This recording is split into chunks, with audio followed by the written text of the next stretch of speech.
Greetings everyone and a very warm welcome to you all. I am donHaize and today we're going to be doing a donHaize reacts to one of my friends' videos from Killjoy over at the Engineering Bay, who did a thoughts and his opinions on Outriders in 2022. For context, myself, Killjoy, whose video this is, and also his brother Zabami all did a co-op playthrough of Outriders New Horizon over the last couple of months. We all enjoyed it. We all had our own thoughts and opinions on the game. And I'm curious to see what Killjoy's overall thoughts are. I'm pretty sure I already have a good understanding and a good feel of what he's going to say almost. But I'm curious to see what he says about it.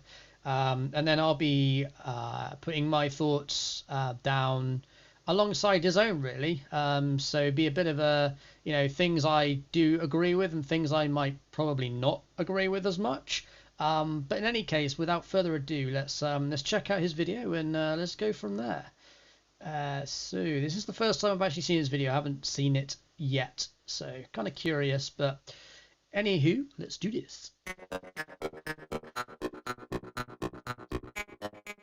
Ladies and gentlemen, welcome to Opinion Machine, the show where we talk about all things gaming. My name is Killjoy, and I want to talk about Outriders in 2022. Now, that feels a bit Outriders choppy. Came out. Hopefully that improves. 2021. I've been playing the demo during lockdown, and it was fun. It was a fun game. Game came out on the 1st of April, Outriders, 2021. And I played through it with donHaize, and I played through it with my brother, and we've just finished it, and I have some thoughts on the game. Yeah, damn right you do. Let's just go over that. The game, if you don't know, the game is a looter shooter style game. You go through the game, you collect different types of armor, different types of weapons. They all have different stats and different abilities, and you can level them up. And as you go, you can make your guns better. They can have very specific effects, all that good stuff. The sort of thing you'd expect in a looter shooter. The game actually gets that element right. Like, you get a lot of loot, you get a lot of like cool things and cool customization you can do, which is really, really fun. So that's the idea of the game. It's like set on a different planet. It's basically humans trying to colonize another planet, dealing with aliens, kind of stuff you've probably seen before, but like that's the setup of the game. Now we finished the game and I felt very kind of done with it by the time we finished playing it.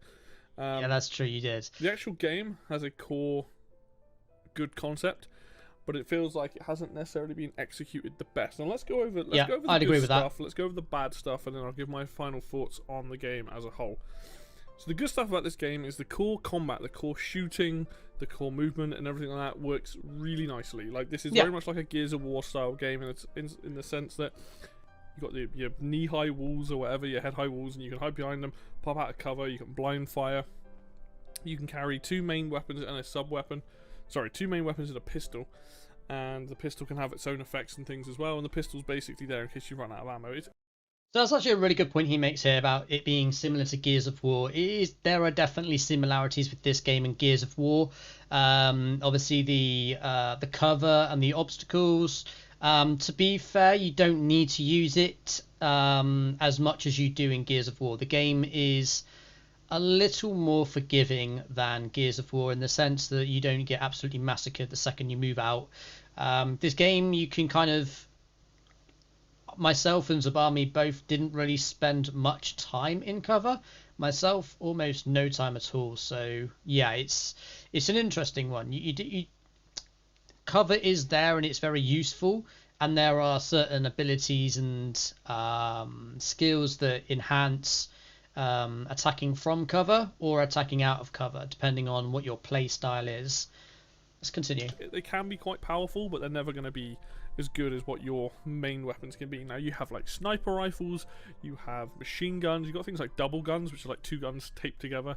You've got different types of shotguns, because you get variants of things. So if you've got a sniper rifle single shot variant, you can have a bolt action variant, you can have an automatic variant. Same with shotguns. You've got the double guns, you've got the submachine guns. So it's basically, essentially, I used a light machine gun and a sniper rifle, but essentially it's mostly automatic weapons, sniper rifles and shotguns. That's basically what you've got.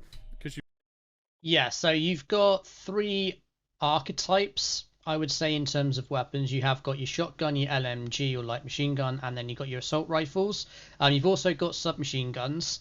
And then each of those guns, there are kind of variances of those. So you've got a double gun, which is a variant of the assault rifle. And the double gun kind of fires 2 shots at once. So it depletes ammo faster, but does more damage. That's kind of like the trade-off. And then within that, you've also got variations of guns. So each gun has 3 options. So for example, a sniper rifle might have a bolt action, which does increased damage, but only has 1 mag before you have to reload, which can synergize with certain builds, which rely heavily on reloading.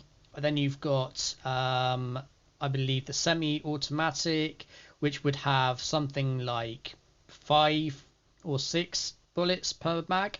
And then you've got another variation which might have 10.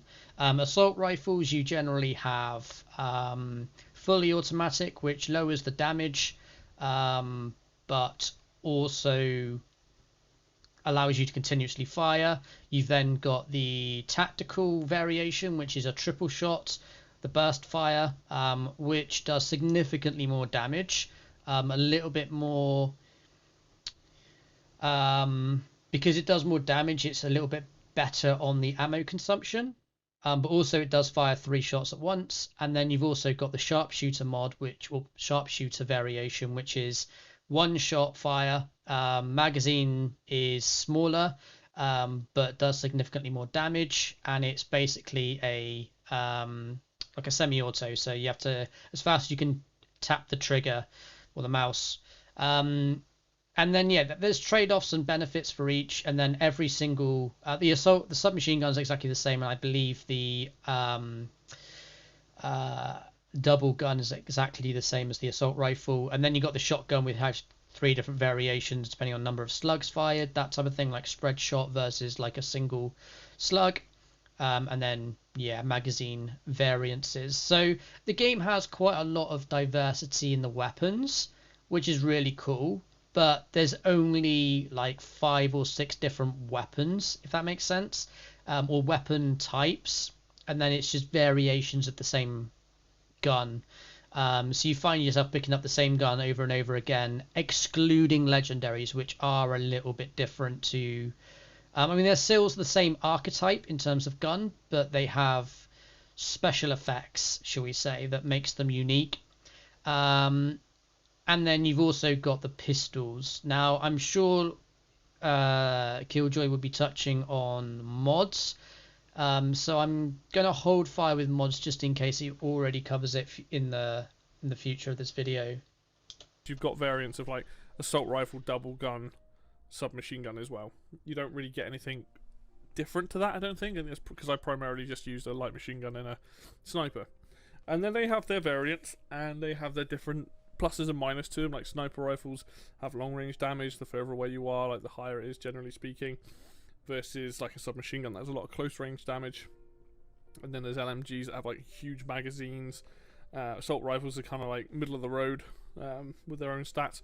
And so the actual combat of you moment to moment gameplay where you're fighting enemies either in the open or hiding behind the walls and shooting them, it's actually pretty good. There's a good variety of enemies, both humanoid and alien, so certain combat experiences can be different. So you'll be dealing with enemies that will rush you. You'll deal with snipers that, even if you're blind firing, can like snipe you, and you can see. You luckily they telegraph it because you have like the red dot on you.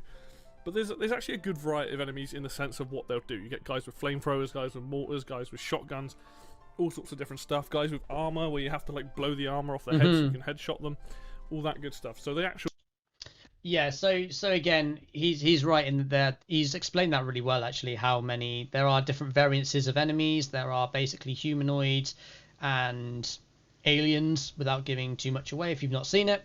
And yeah, there are within each of those archetypes, if you will, there are multiple different enemy types, whether it be close range marauders that run up, or berserkers in some instances, riflemen, which are your typical, assault rifles wielding folk. You've got snipers who have like a red dot on you when they're about to fire, which is quite nicely telegraphed, but they also do huge damage. And then you've got like the tanks, like the ironclads, and a variation of different tanky characters, as well as like your mortar dudes, your fire flamethrower blokes. Yeah, there is a good variance of enemies. I think that's one thing that I did quite like is the variance. But yeah, I'm sure again we'll come on to the scaling of the game at some point in this. But again, we'll continue on. Actual combat, pretty great, honestly. Like, that was fun. On top of that, you have skills that each class has. So skills and classes. There are 4 classes in the game. You have Technomancer, which is basically long range and has like, in each class can go in different directions, but it's basically long range class. You have a tank class. You have a sort of assassin class, and then you have like a fire mage class. It just sets everything on fire, which is kind of cool. And the actual classes look pretty cool because they all act differently. And one of the big things in this game is that you heal by killing. So if you're the Technomancer, every time you shoot stuff, you heal because you're all about long distance. If you're the assassin, you get close range kills, you heal. If you're the tank, I think that's how it works as well. And then I think Pyromancer is you set things on fire and anything dies to fire. Yeah, so again, pretty well explained there. You've got your 4 classes, and then you heal in different ways. And I think this is actually a flaw of the game. One of the ones that kind of was rather annoying for me as a player. If you don't go for the Technomancer, you have to kill enemies to heal. Now, that's all well and good when there's lots of little things to kill, as in lots of enemies that die quite nice and quickly. There's no issue with that. You know, your assassin, you're kind of there for close range, so kind of favors like your shotguns and, you know, close range weapons. However, when the game scales up, everything takes a long time to kill. I mean, this is a great example of this expedition where, as you deal with things like ironclads and stronger enemies, they are just bullet sponges and they just don't die. So the only way of healing is by killing, and you can't kill them quickly enough to heal off of them. So you have to almost be strategic in how you approach the game. You have to not kill all the little guys, and so that you have a way of healing. Because everything does so much damage in this game that you can literally get one-tapped by an ironclad at close range. So the ability to only heal through killing enemies is a bit of a design flaw, I would say. Now, there are things that you can do to counteract that. There are healing things in some kits. For the assassin, there isn't. There are ways you can slow down time. There are things that you can put like a dome that protects you. And there are skills within the game or weapons where you can use skill leech or like lifesteal essentially, where by doing damage you get some health back. But the amount of damage you take compared to the damage you sustain through lifesteal is very minimal. Now, the Technomancer is the one different to the rule, or one alternative to the rule, and that is Technomancers can heal based on damage dealt, which makes them insanely good and the best choice for any solo runs. It also makes them incredibly tanky, even though they're not technically a tank class. I can't remember how the tank heals. I think it is probably through close range kills. And then the Pyromancer is even more weird because it's not just based on killing folks. You can heal off anyone no matter how far away you are, but they have to be marked first. So you mark them, and then when they are marked and you kill the marked enemies, that's how you can heal. And I think the mark is some sort of like dot damage based on fire. So yeah, there are some, whilst the classes are cool and interesting, I think the healing aspects of the game was not overlooked, but I don't think as good as it could be. I mean, everyone should be able to heal in some capacity without having to kill an enemy, and I think that is a slight flaw of the game. But anyway, we'll continue and see what else Killjoy has to say. On top of that, so each class has like a bunch of skills, and as you go up you can have 3 skills equipped any time, and then you can add on to those skills with weapon mods and armor mods. So, for example, I technically went down a kind of like shrapnel-based, I say shrapnel, like ballistic type weapons. So I had a grenade, I had a rocket launcher, like cannon, so you could put down this turret and it would just fire out rockets. And then I had ability that let me, if you tap it, you get a rocket launcher. If you hold it, you get a minigun, which is absolutely fun to use, if a little bit underpowered at times. But there are other abilities I could have, like a healing wave, or I could freeze people. And each class has a bunch of different ones, and they really, and to be fair to them, they synergize really well. If you've got somebody who does extra damage versus ice, and you can freeze a bunch of enemies, suddenly that person's doing triple the damage they were before. Or, for example, I had the minigun that I could spawn, and when I spawned the minigun, it gave me like ridiculous amount of armor, like no knockback, nothing. So I could stand there and tank and let the other guys shoot stuff while the enemies are attacking me, because I'd be healing off of it so much faster than they can do damage. And so there's this really cool like interplay between those, and then each of those abilities that you have, when you unlock the mods for the weapons and the armor, you can like improve those significantly. So I had it so I got stupid amounts of armor with the minigun. I also got extra rockets when I had used the rocket launcher, or it would interrupt people, or like some of my guns would, like when I score a crit, like explosions would appear. So there was really cool like synergy between playing the game with like all the classes and the skills and stuff. For example, Jack was playing the assassin type class and had this amazing slow field, so like run in, pop the slow field, and so that was good for me because I'm a sniper. So alright, okay, cool, I line up my criticals, bam bam bam. And we had an interesting makeup because both me and my brother were playing Technomancers, different builds, but we were doing silly amounts of crit damage and things like that. So it worked really, really well. So that part of it was fun. Yeah, so that the skills in the game are good. There are definitely some skills that are considerably better than others. So the Technomancer, I mean, I think all the classes have it, but for example, the Technomancer had toxic ammo or toxic bullets, and then the Assassin class, the one I was playing, had the twisted bullets, which enhance your damage dealt significantly. And there's a lot of synergy around, being able to reload on crits, being able to recover ammo when you kill enemies, and when you're below a certain threshold, like once you're down to 25% ammo, if you get a kill, it reloads your gun, which has a lot of synergy with something like twisted bullets. Also, you got like miniguns, freezing for the Technomancer. There's a lot of different play styles through that, but they are, I mean, that was one of the things that is both adds depth to the game, but also there's not a huge amount of skills to choose from. I mean, there are, I believe, 6 or 7 maximum for each class, and for me anyway, there's very obvious ones to go for that have a huge benefits. Like some are clearly better than others, in my experience.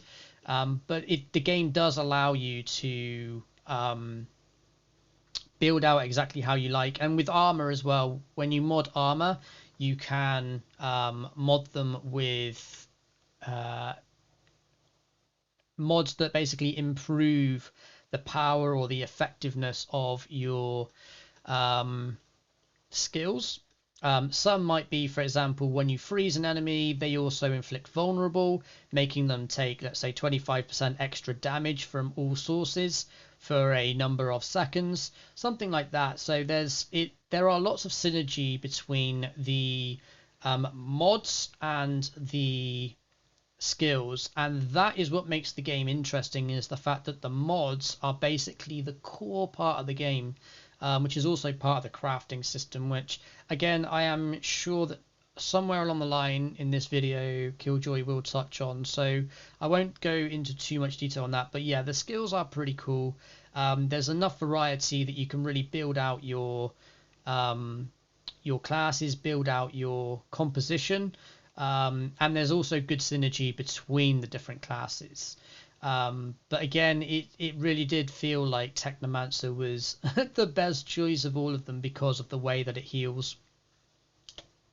Like I said, the skills, good variety on them. The classes seem very different, which is fun. One of the things I've already mentioned, but one of the best things about this game is the modding system. I won't go over everything, but basically when you get a gun, You can add mods to it. You can then do... It's more like the crafting system, I should say, rather than the modding system, because the modding's part of it.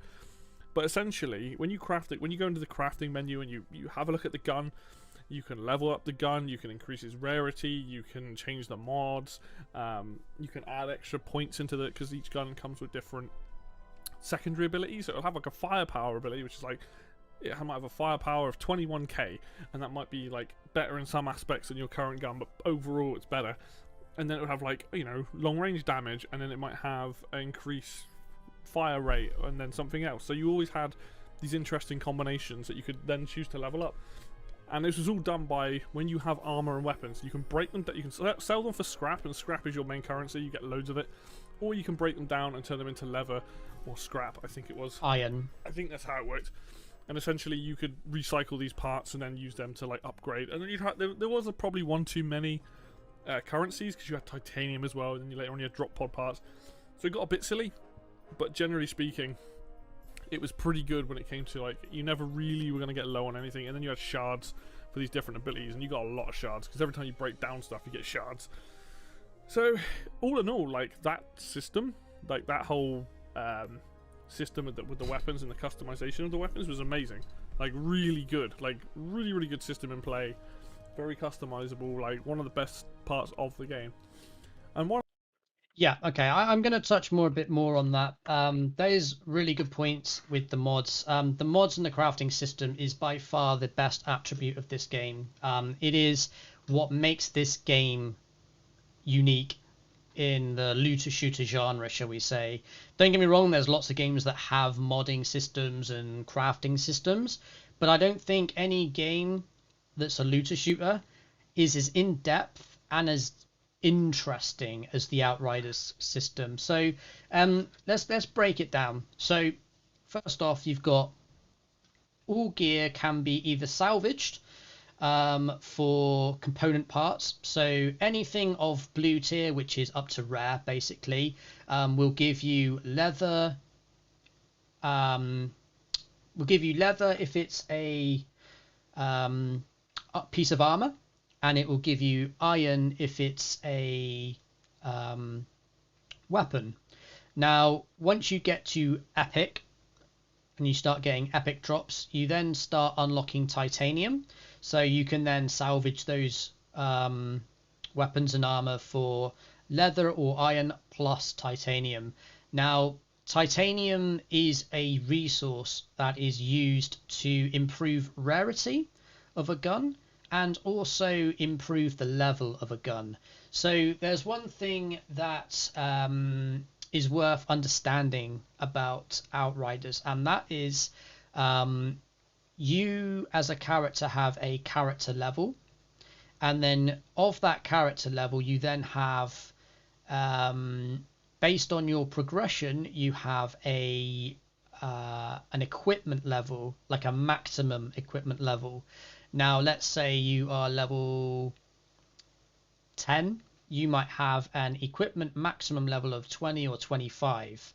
Now that means that the maximum weapon you can use is level 25, and the maximum armor you can equip is up to level 25. Now it costs, you can use any weapon in the game and you can upgrade it once you unlock the ability to do so, and then that will, let's say, go from level 22. So if you've find a weapon that you really like, you can continue to use that weapon and scale it up to your level, your equipment level.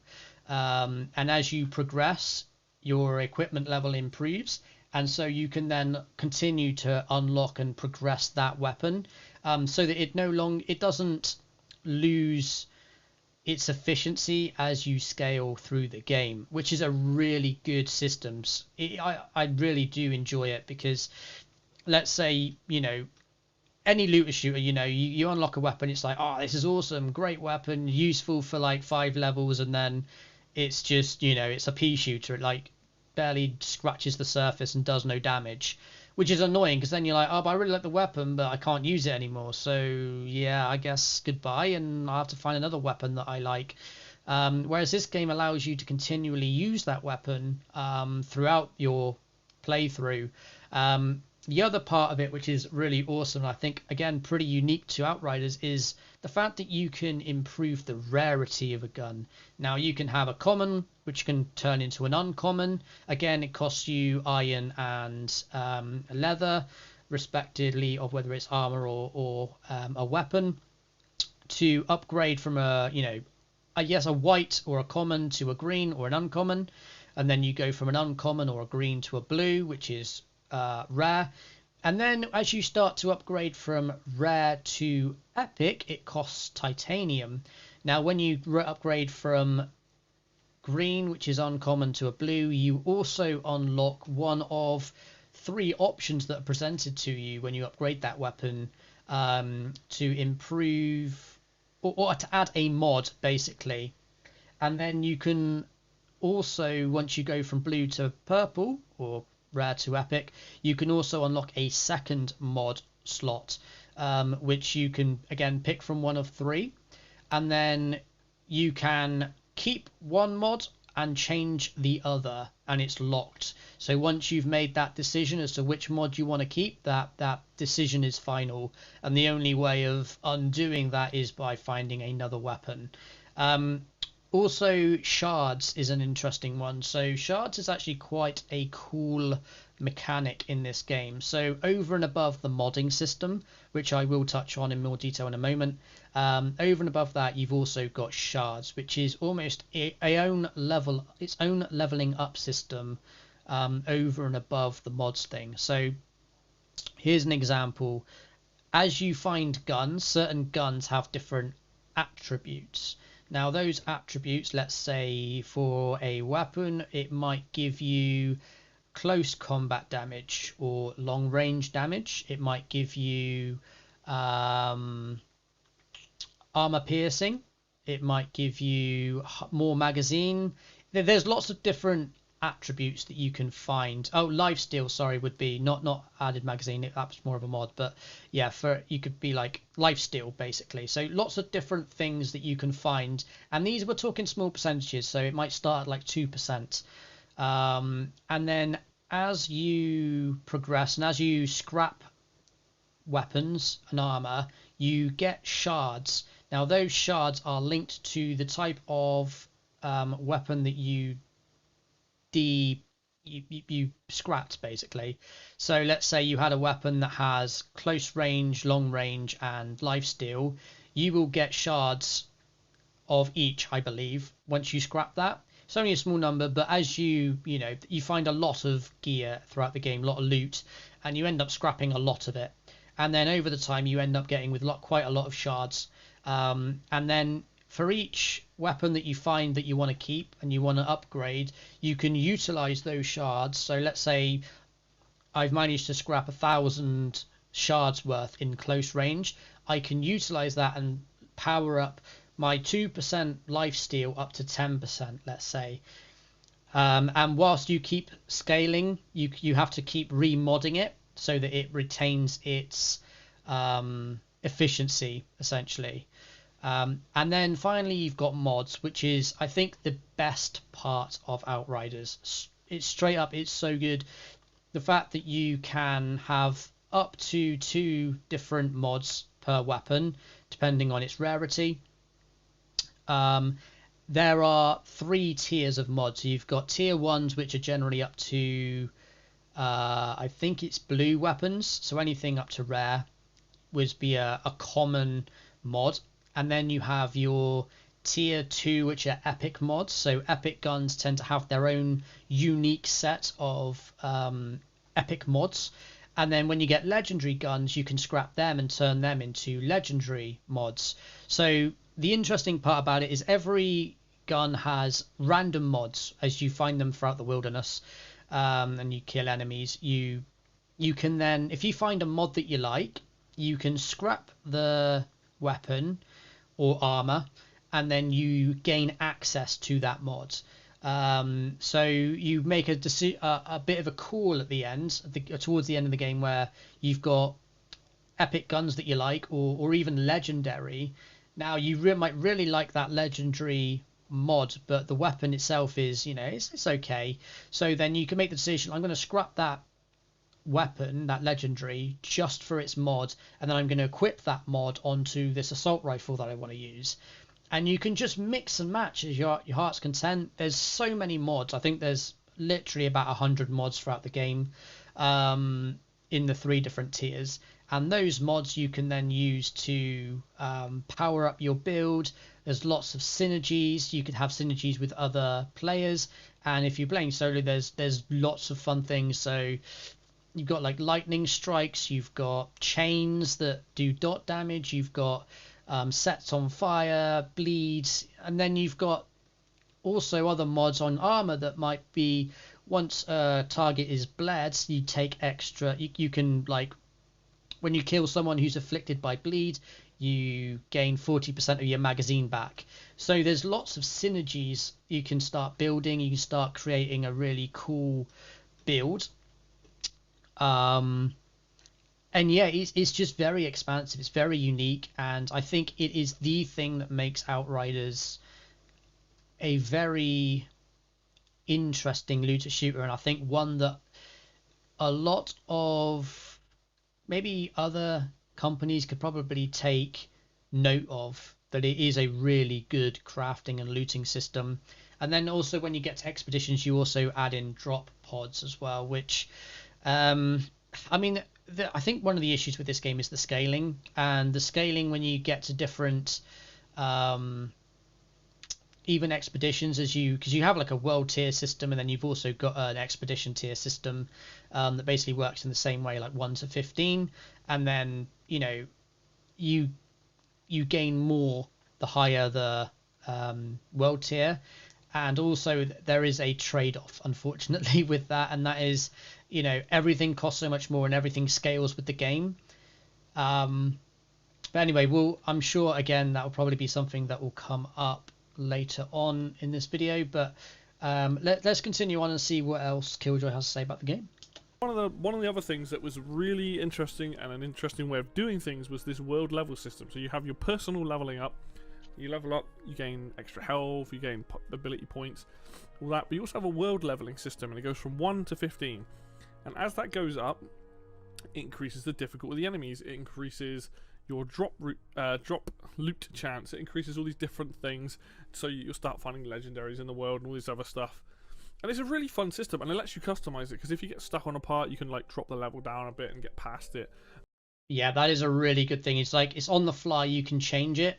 One of the best features of that world tier system is, you can literally on the fly change it. Obviously, you want to try and get to the highest level as possible, as quick as possible, so long as it's not too over the top, so that you can basically get better loot chance. And it's not just loot chance and drop rate, it's the type of and quality of the drop. So for example, as you go 1 to 5, you're probably not going to see many epics. In fact, the rare is probably the one that you probably go for. It'd be the equivalent of a legendary, let's say.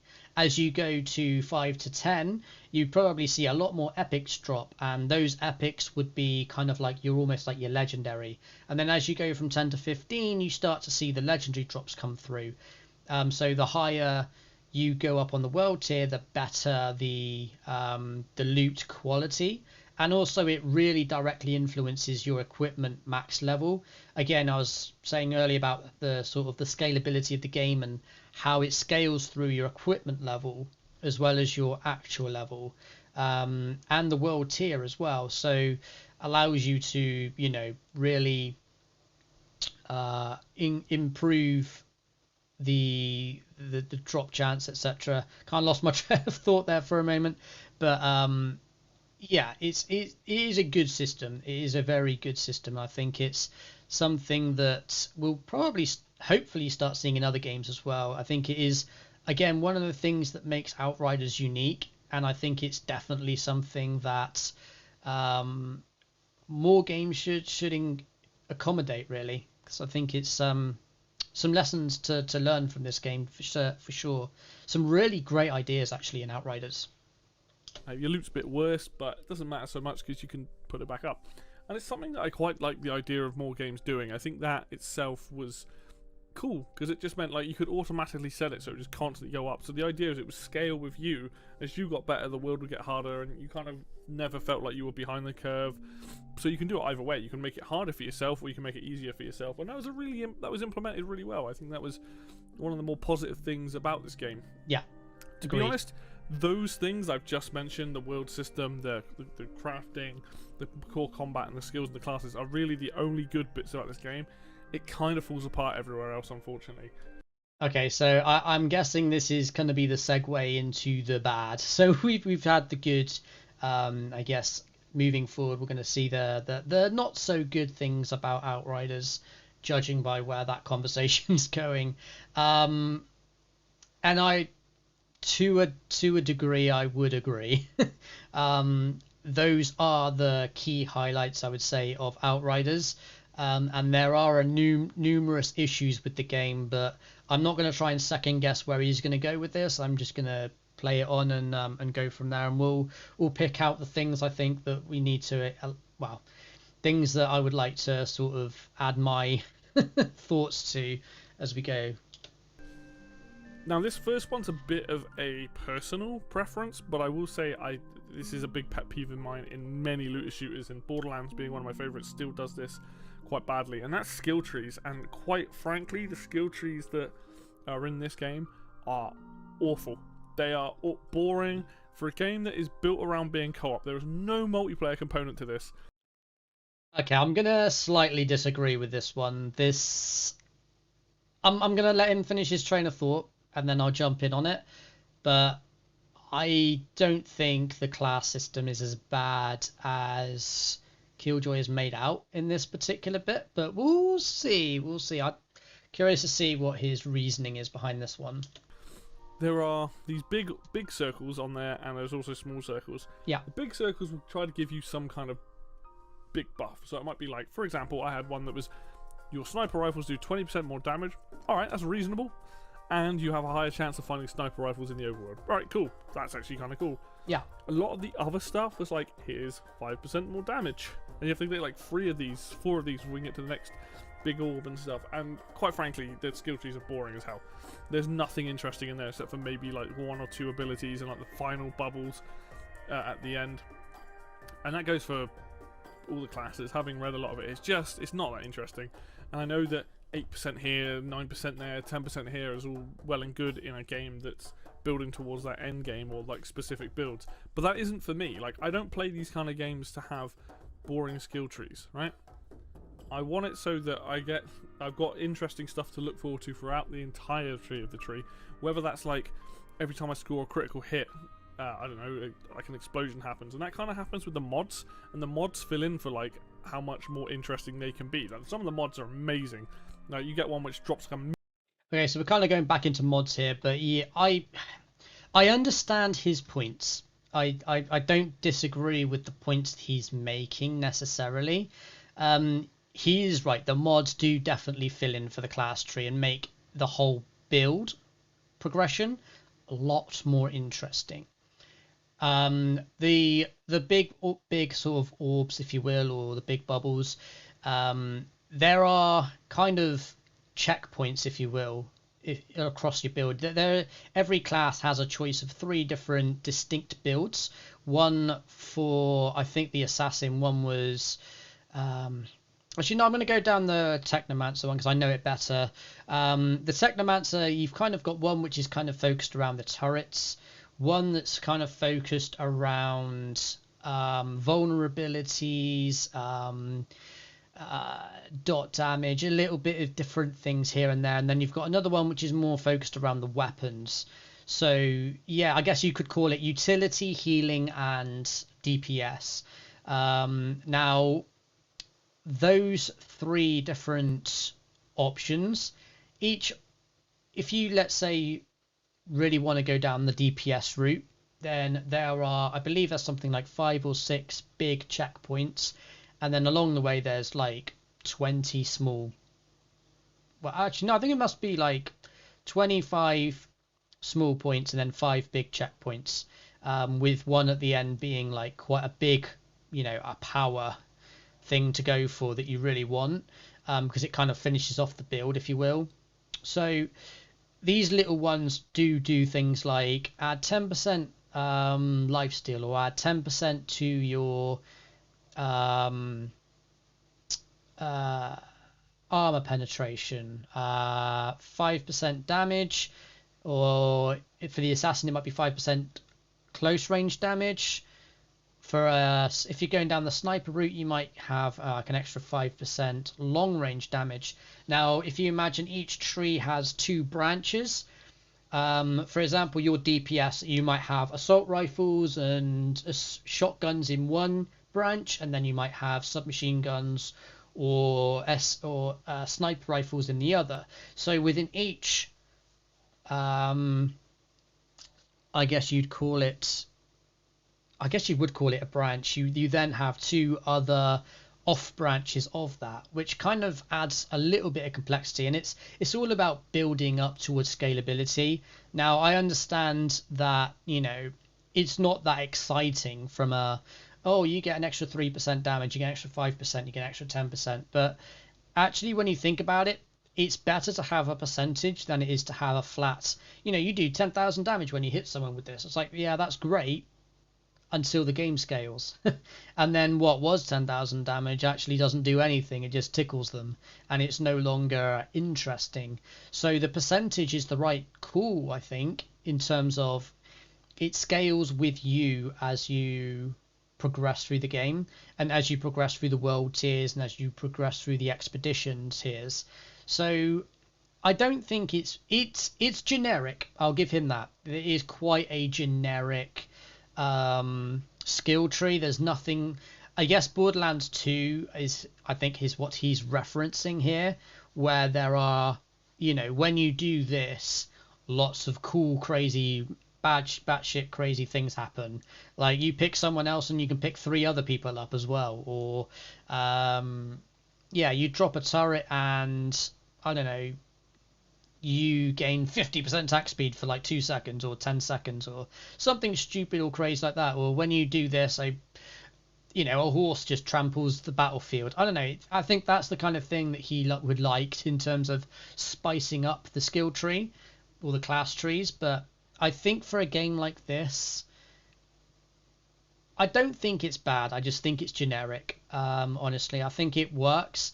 And, you know, for people like me and certainly Zabami, who loves to min-max, I think we both found quite a lot of enjoyment in, oh, actually, if I just switch these 2 things around, you know, I can increase my DPS by like an extra 10%. It is quite interesting, quite fun, and there are definitely synergies within the tree. But anyways, let's continue on Killjoy's thoughts. Meteor on someone when you score a crit and things like that. But like, to me, I'm like, why isn't there anything interesting in these skill trees? It's literally just percentages. Now, for a game that might be having some kind of end game or raids, or even a competitive side, that might be like, you know, those percentages might be good. But for a single player game, that's not interesting to me at all. And I'm just like, I couldn't give a crap about these skill trees. I'm just putting points in. Like, there was no choice for me. It was just like, yeah, that'll do. Like, I wasn't sitting there going, you know, actually I should get this skill because this will benefit this. No, none of that. And that is one of the worst things you can possibly do in a game like this, is just have a terrible, terrible skill tree that does nothing for you. Like, there's not even like a visible thing that you see that happens and change. There's nothing. Given that, you're like, okay, cool. Like, at least there's no, to my knowledge, in the Techromancer one, there was nothing that sped up my reload speed or something, which would have been something that I would have gone for. Because I'm like, oh yeah, great, I can fire more, you know. But yeah, that was one of the biggest problems. I know that's kind of more of a subjective thing, but yeah, not great. One thing that did plague us, unfortunately, was connection issues, and this is a game that does not have a big player base anymore. Yeah. A lot of people have fallen off, even though they did put that big update out last year or beginning of this year.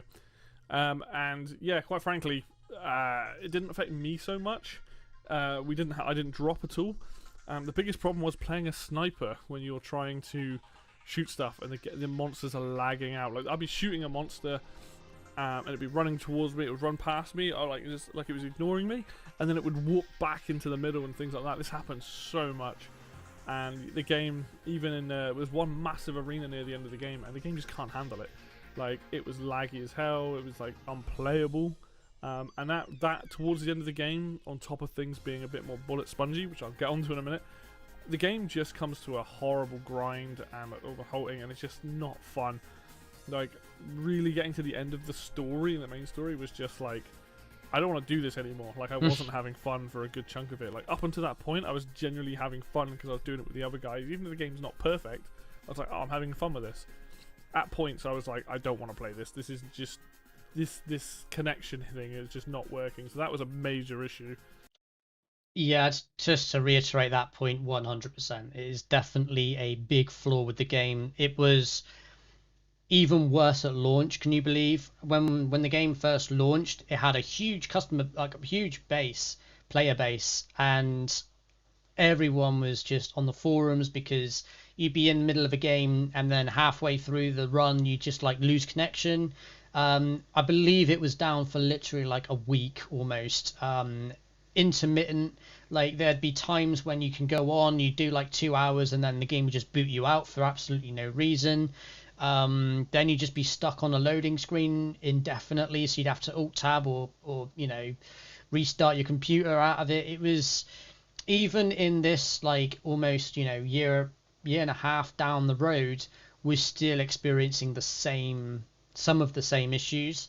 Nowhere near as bad, mind you, but again, part of that is probably just because the player base has disappeared rather than the infrastructure being there to accommodate that. So when the expansion comes out, it's going to be telling as to whether or not they've actually fixed the problem, or whether the same thing is going to happen as people come back to the game post expansion.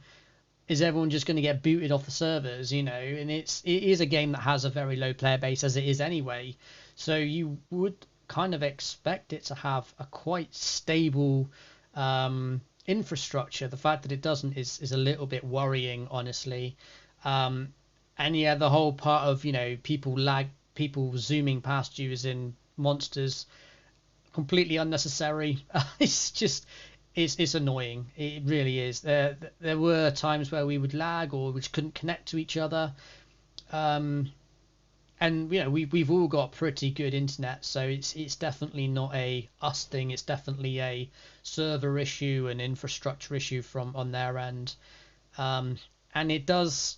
I mean, this actual run, the one that Levi Killjoy has filmed here, we genuinely got booted off right at the end. Like, no word of a lie. We literally made it all the way through this run, and then just as we got to fight the boss, the game literally just kicked us all out based on connection issue.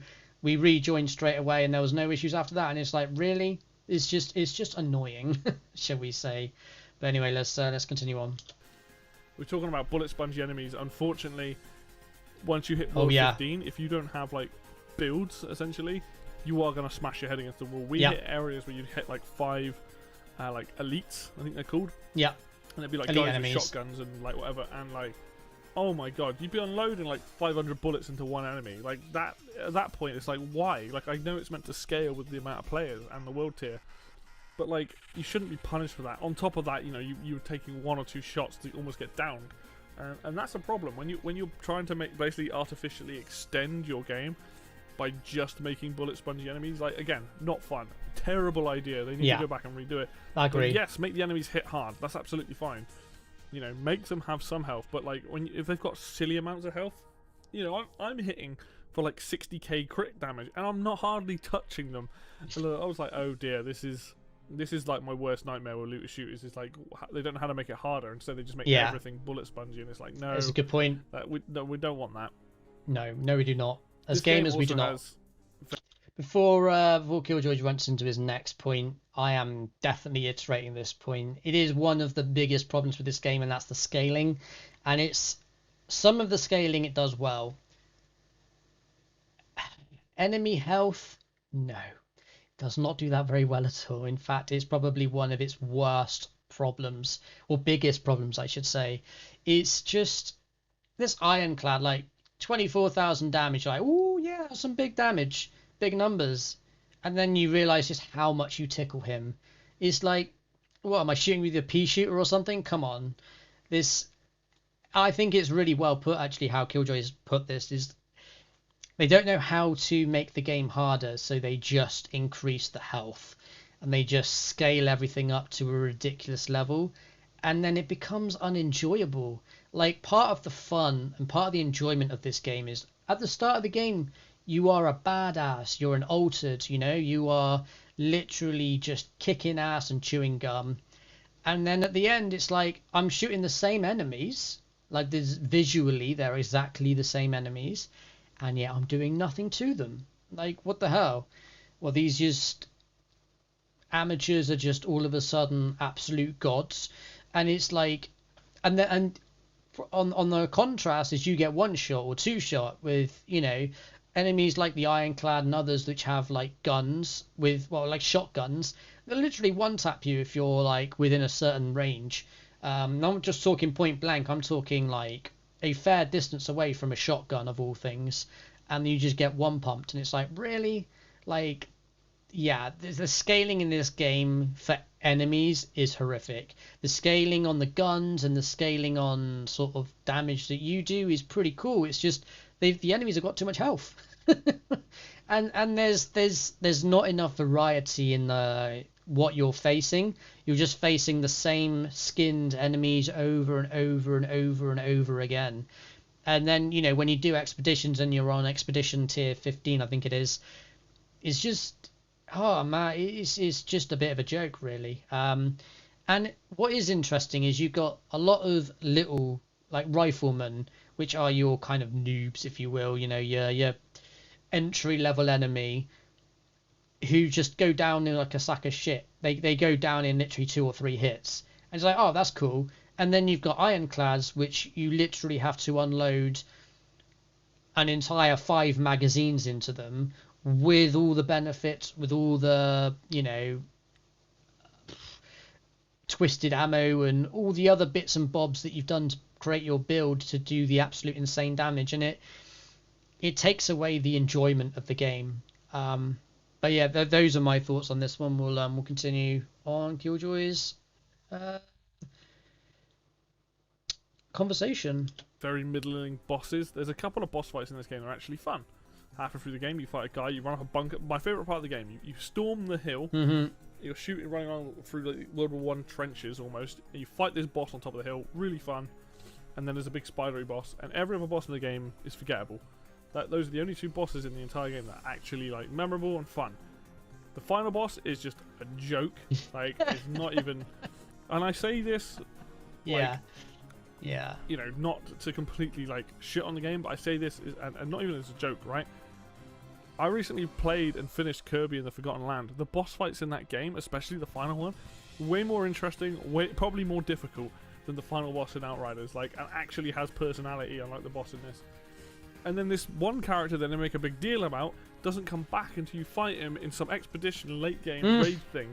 I'm just like, oh my god, like what, why? Like, why wasn't this guy the final boss? Yeah. And that was a really big problem. So the bosses, again, I agree wholeheartedly with his statements here. They are lackluster. They're a little bit unenjoyable. They're unmemorable. They're not like Cyberpunk characters or bosses where they're genuinely interesting and you want to find out more about them. Even the characters actually is a point I wanted to bring up. Is the characters in this game are kind of bland, with the exception of Jakob, who is the only interesting character in this game. It's a bit unfortunate because Jakob's a great character, but he is the only one who has any kind of depth, shall we say. Everyone else is just generic as all hell. And it's unfortunate, really. I think their storytelling, it's a bit like that. They have a great story, but they're not very good at telling it, almost. Yeah, it is an interesting one for me because the bosses are. Some of the bosses are actually interesting, but they just appear. So the end boss is a really good example of that. You learn nothing about him, really. You see the odd snippet of him here and there, and then all of a sudden he's the end boss, and like, wait, what? How did we get here? Like, who is this guy? I don't even know who he is. It's just like a boring generic fight at the end, and it's just like, what happened to the other boss that we were fighting like halfway through the game?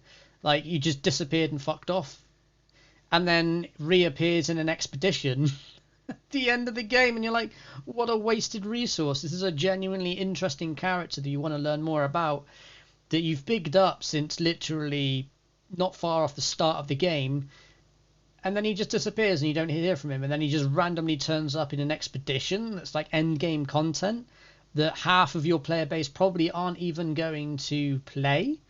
What are you doing? Like, it's a bit mad, honestly, to me. Is like, what a wasted asset. What a way to get rid of one of your only interesting characters in this entire game. And it is just unfortunate that the characters are bland. There is no depth to them. You don't really care about them. I will say there was a marshal right at the very start of the game who you got to know. He was talking about his daughter, talking about, you know, his history on Earth.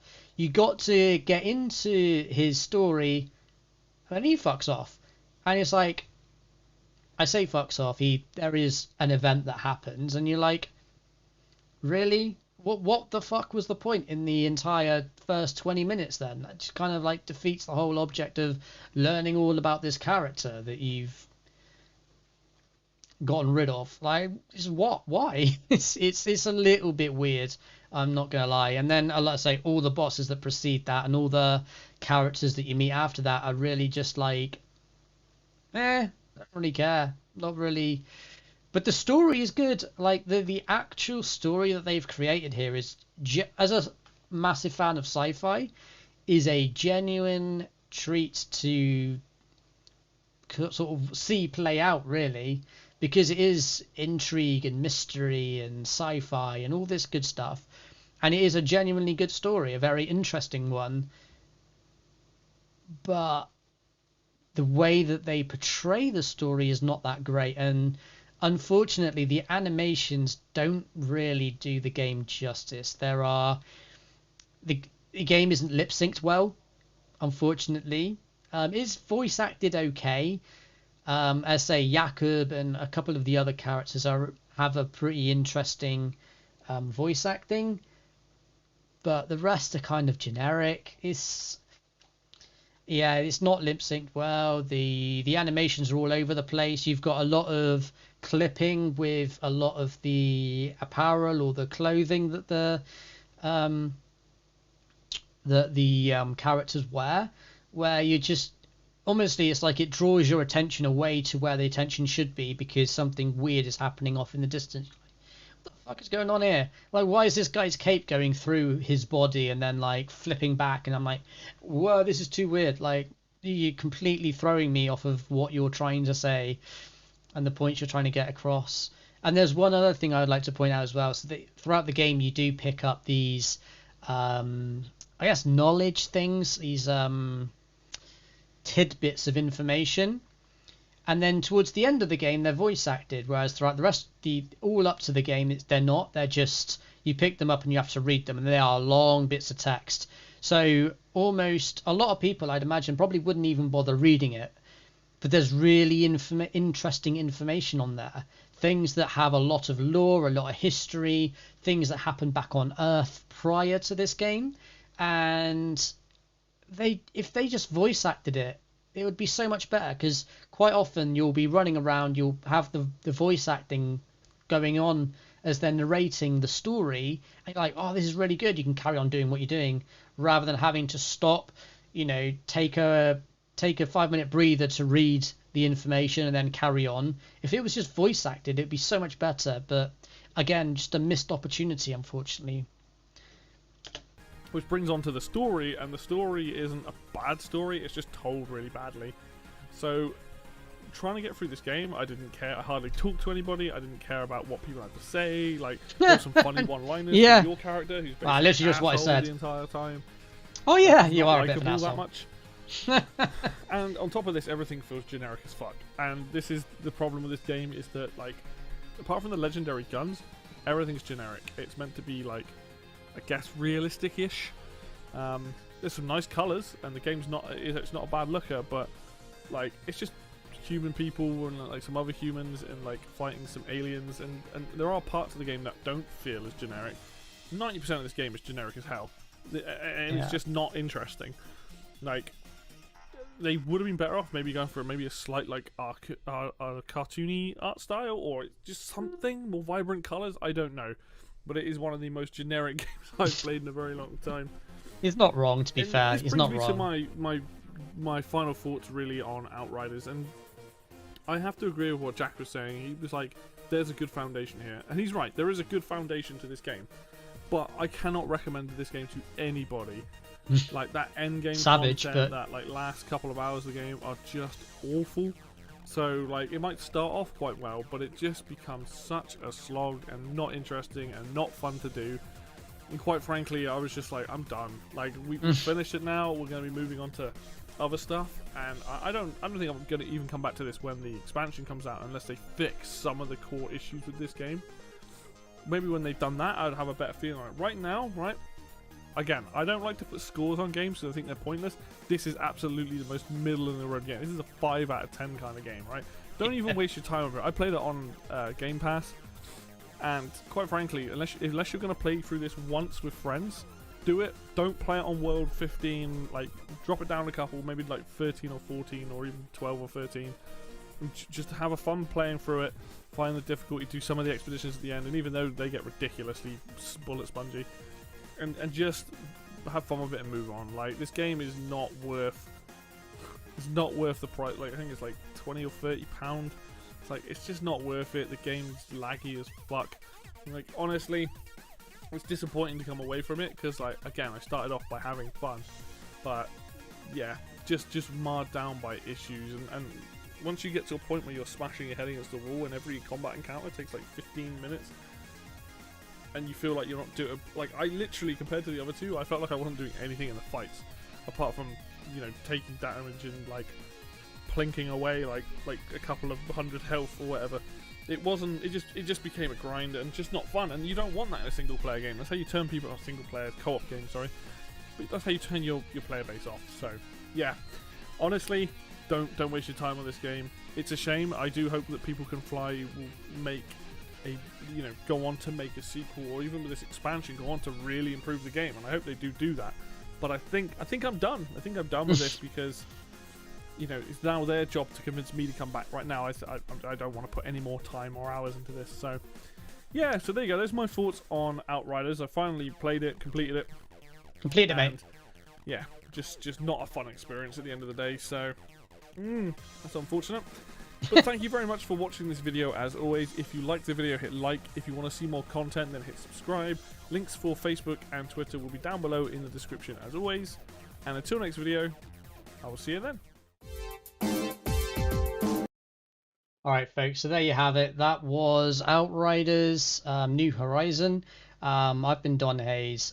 You have also been kind of watching Killjoy from the engineering bay. I will put all of his links in the description. I will close out with a couple of my own final thoughts on the game as well, and that is, to be honest, I pretty much agree with most of the comments that he's made. To be honest, it is a very generic game, which is unfortunate because I've said this numerous times now, but the foundation for an absolutely fantastic game is definitely here. There is a lot of things I like about this game, but there's a lot of things that, to be honest, they're not the... There's some big things and there's some little things that need to be worked on, honestly. People Can Fly do have an opportunity, potentially, with Square Enix to make a really good series or franchise out of this game. You know, we'll have to see what the expansion looks like, what they've done. If it's just an expansion and they haven't addressed a lot of the issues that we've raised here, I don't know whether we'll ever come back to it, unfortunately. Which is, you know, I've been an advocate for this game, honestly.